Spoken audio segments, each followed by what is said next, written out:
The grief at the beginning, after all this happened, and when we lost Mably, I find it hard to describe. I think because I was in so much shock. I'd literally just lost my mother 3 days before Mably passed. Everything was just chaotic.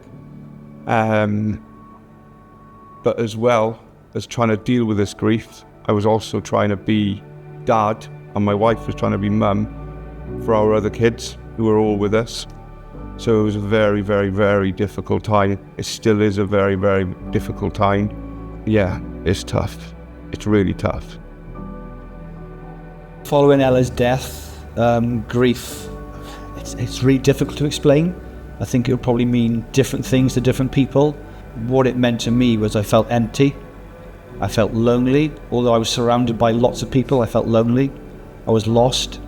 Couldn't make sense of things. Couldn't process anything. The simple tasks like remembering to eat and what time of day it was, they were just, it was chaos for several days and weeks until support was put in place to help guide us and assist us through those early days. I've always said to my wife Tracy, my grief will be different to hers because she carried Oliver for 9 months in that. I knew Oliver when he was about 4, and I accepted raised him. In my eyes, being the man, you've got to be strong. You've got to be there to support your family. And I've sort of had to put my grief aside because if I didn't, not only is it me who's going to suffer, but my family will suffer financially because I'm the main income earner of the house. There ain't no financial support out there. So in my eyes, I've had to put it to one side a little bit so I can keep a roof over my family's head and keep them going. Grief for me was a lot of anger. Why did he do what he did? But predominantly against the institution, as it were, for not providing him the help which he so desperately wanted. So there was a lot of anger, a lot of hurt. Felt very lonely as well, even though we were surrounded by family and friends. I think there's a perception where it's always the mother or the woman who struggles more than the man, and everything seemed to sort of attract around them, and I was always sort of sat on the periphery.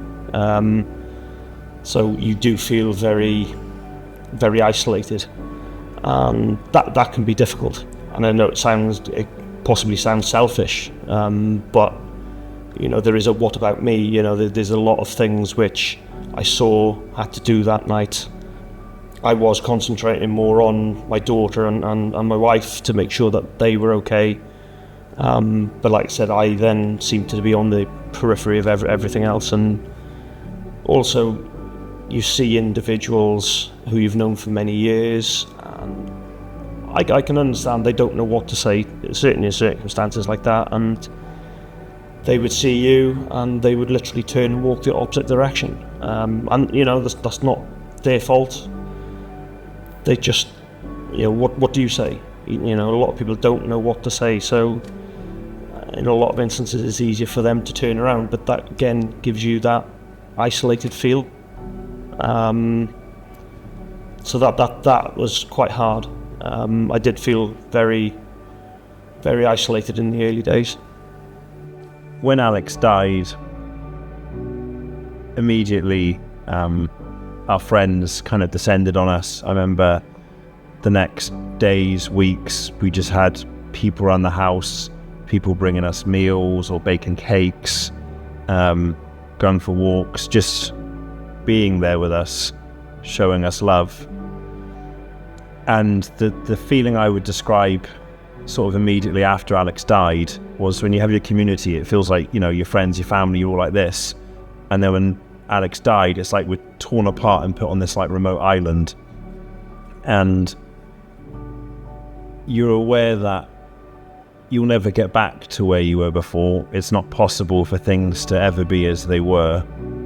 But all these things, all this love, all these efforts that our friends are putting in, this time we spent together, it's like trying to build a bridge closer to each other again, even though you know it's kind of futile, and you have this life experience that it's so big, you know, it's so vast that it's not really understandable fully by people.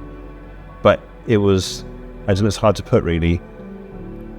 They put the love and effort in, and I guess we all did, as though the gap could be bridged, even though you know it's futile. And a thing we've said is, like, we've never experienced love like we experienced when Alex died by those around us.